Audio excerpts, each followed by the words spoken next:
Bonjour, bienvenue à tous dans notre émission Les propos de Picadelo. Nous accueillons aujourd'hui à nouveau Stéphane Bloco. Bonjour Stéphane. Bonjour. Bonjour. Merci de nous accorder à nouveau cette interview. Dans notre première interview, nous avions abordé les outils numériques comme objet de fascination pour les enfants. Nous souhaiterions aborder, comme vous l'avez d'ailleurs traité dans votre livre Le biberon numérique, la question de la fracture numérique générationnelle. On parle aujourd'hui de génération X, Y, Z, Alpha, la prochaine peut-être encore. Connaît-on son nom ou est-ce qu'elle est déterminée ou pas? Quel est le rapport finalement de chaque génération vis-à-vis des outils numériques? Alors, c'est une question complexe, celle de la fracture, parce que on l'a traité longuement, la fracture numérique, comme étant au départ économique. Avec d'une part ceux qui ne pouvaient pas se payer des outils numériques parce que c'était cher et que c'était difficile d'accès et que les débits ne le permettaient pas. Et puis progressivement, cette fracture numérique s'est estompée, économique j'entends. Estompée, pas au sens de s'être complètement, d'avoir disparu, j'allais dire. Ça va se jouer cette fois-ci entre les pays qui peuvent avoir accès et ceux qui ne peuvent pas. Et progressivement, on a laissé place à une fracture générationnelle qui s'est installée en lieu et place, avec alors des écrits célèbres, c'est Mark Prensky, chercheur américain, qui la première fois a commencé à parler des digital natives, ceux qui sont nés avec le numérique, et puis il les opposait aux digital immigrants, comme il les appelait, ceux qui ont immigré vers le numérique. Alors, j'ai préféré, moi, parler de migration plutôt que d'immigration, parce que la migration, c'est souvent un process qui n'est pas choisi. Les parents ont été obligés d'aller vers le numérique. Il a fallu y aller. On ne nous a pas laissé le choix. Le numérique s'est imposé à nous. Les parents ont été obligés d'entrer dans la course, dans le mouvement du numérique, puisque le XXIe siècle, vous le voyez, est le siècle du numérique et de l'interactivité. Alors, les fameux natifs du numérique, eux, l'ont connu depuis le berceau, d'où d'ailleurs le titre du livre, puisque depuis des années, j'utilisais et je démarrais mes conférences en parlant d'enfants biberonnés au numérique. Et c'est comme ça qu'est né le titre. C'est effectivement il y a une différence à être né avec et à avoir connu après. On le parlait dans les gestes d'imitation, etc., et dans l'idée de regarder ses parents faire. Les parents qui sont allés vers le numérique un peu tardivement n'ont pas eu cette éducation au berceau. Il a fallu apprendre ces gestes après. On a vu avec quelles difficultés pour certains. Ce qu'il faut comprendre, c'est que au-delà des appellations X, Y, alpha, moi, je veux bien que les suivants, ce soient les bêta, si on continue, mais ça ne va pas plaire. Donc, on va trouver certainement un acronyme plus approprié. Ce qu'il est intéressant de comprendre, c'est que on va toujours être né avec un métro de retard. Et dire que demain, il n'y aura plus de gens qui seront nés sans, c'est une erreur. C'est simplement les outils qui vont changer et les générations d'outils. Il y aura ceux qui seront nés sans le casque virtuel et ceux qui seront nés avec un casque virtuel à la maison. Donc on crée déjà une seconde fracture, puisque la suite, ça sera très certainement l'immersion virtuelle tridimensionnelle, bien, puisque la tablette, quelque part, je ne vais pas dire que c'est has-been, mais presque. On a eu les générations tablettes, on aura les générations immersives avec leur lot de problèmes. Vous voyez, donc on sera toujours naissant, quelque part, cette nouvelle technologie, il faudra toujours aller vers. D'où le message du livre qui est de dire à aucun moment on ne peut stopper le process et se dire puisque je suis né avec, c'est bon. C'est une éducation perpétuelle, continue, permanente, l'éducation au numérique. Et ça, il faut que les parents l'entendent.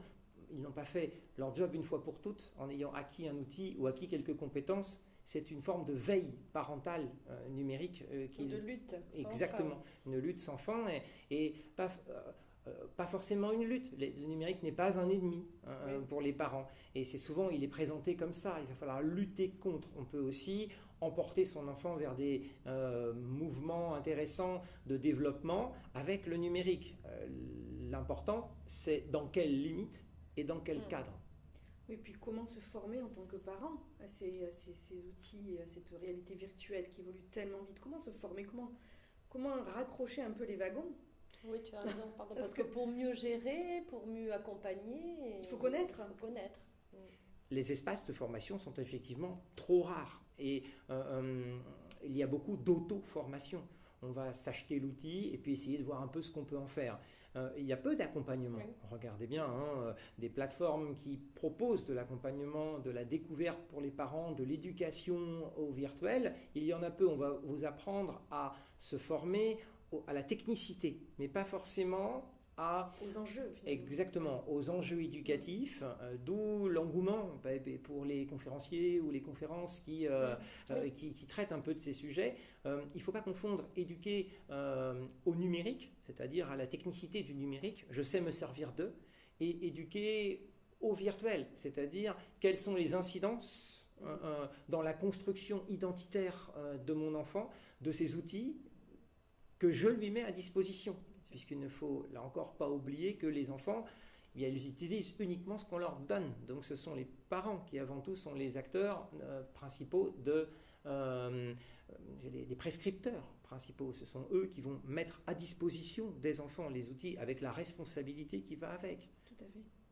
Oui, et puis quels sont les enjeux, même en termes de santé, on parle vraiment, ça peut aller même jusque-là, on se pose la question aujourd'hui, est-ce qu'il va y avoir une incidence sur la santé mentale, psychologique de nos enfants face aux écrans? Moi, je suis fasciné par la demande des parents qui sont en conférence notamment, tous obsédés par l'idée de trouver des freins, des barrières, des remédiations, des outils pour lutter contre des outils qu'ils ont eux-mêmes placés dans les mains de leurs enfants. C'est incroyable. Mais alors, vous n'avez pas de solution ? Mais comment pourrait-on interdire? Mais c'est vous qui avez en premier lieu autorisé. Donc vous souhaitez avoir des conseils pour interdire des produits que vous avez placés trop tôt, de manière prématurée, dans les mains des enfants. C'est quand même... Peut-être pendant que les parents ne mesurent pas cette fascination, comme vous dites, et ensuite ils ne la maîtrisent pas. Peut-être qu'on peut se dire en tant que parent, voilà, on propose ça, mais ce sera dans un temps limité, etc., qu'on va gérer. Et puis finalement, ça devient plus compliqué que ça. Le principe de l'outil numérique, c'est qu'il va grignoter la moindre portion de temps libre disponible. Oui. C'est comme ça qu'il fonctionne. Il est censé être là pour une tâche qui va vous aider. Et c'est le principe pour l'adulte. Et normalement, vous déchargez d'un certain nombre de contraintes, puisque ça a été le discours de la libération par le numérique. Vous allez gagner du temps. Oui, vous gagnez du temps effectivement sur des tâches répétitives, mais vous serez l'objet, alors on appelle ça la réification, c'est mon collègue Renaud Etier, qui est professeur en sciences de l'éducation, qui lui parle beaucoup de cette réification. Vous devenez la chose de vos choses. Donc vous allez être l'esclave de tous les engins à mettre à jour à la maison, de la tablette numérique pour enfants de 3 à 6 ans, etc., qu'il va falloir mettre à jour, de votre GPS qui va réclamer des nouvelles cartes, de votre téléphone ou de votre ordinateur qui va demander des nouvelles versions en permanence. Donc vous voyez que cet outil, qui au départ est là pour libérer la parentalité, pour l'aider, pour l'épauler, pour l'accompagner, va finalement devenir une énorme contrainte in fine et un gouffre spatio-temporel en utilisant un temps que vous n'avez plus pour être disponible auprès de vos enfants, finalement. Et eux-mêmes ne le sont plus face aux écrans. Ils ne savent plus s'ennuyer, nos enfants, aujourd'hui. L'ennui. Quel gros mot vous venez de prononcer. Non, c'est interdit de s'ennuyer. Il est interdit de s'ennuyer. Si bénéfique pourtant. Il est interdit de s'ennuyer. Et les adultes montrent aussi qu'il est interdit de s'ennuyer, puisque les enfants constatent qu'au moindre arrêbus, tous les parents se jettent sur Candy Crush pour pianoter sur un écran. L'écran, c'est l'outil anti-ennui. Voilà, c'est très clair. On n'a plus le droit de s'ennuyer, on n'a plus le droit de regarder l'autre, on n'a plus le droit d'attendre le bus en pensant. À quoi? En rêvant. À rien peut-être.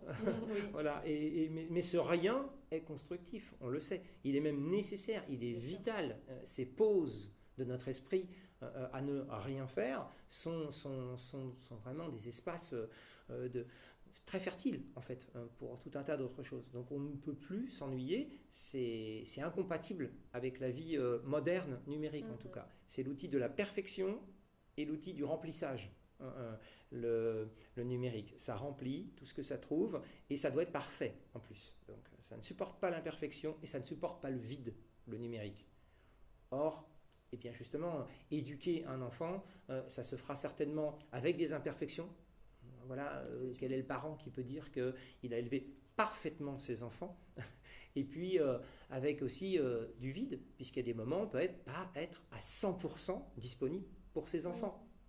Et tant mieux, puisque c'est ça, dans ces espaces-là que l'enfant va construire sa propre identité et définir ses propres besoins, pas quand vous aurez forgé ce que vous pensez être bon pour lui. Oui. Ça, c'est une autre phase de sa construction. Merci bien pour cette interview. C'était fort intéressant, cette histoire de génération, là, de décalage aussi, voilà, entre parents et enfants. Merci, j'espère qu'ils trouveront justement de quoi s'accorder. Oui, voilà, c'est exactement. L'idée de réduire cette fracture. Bien sûr. Et à mon avis, c'est un vaste défi. Oui, ok. Merci. Voilà, vous pouvez retrouver cette interview sur www.picadelo.com. En attendant, continuez de partager de bons moments avec vos enfants. À bientôt.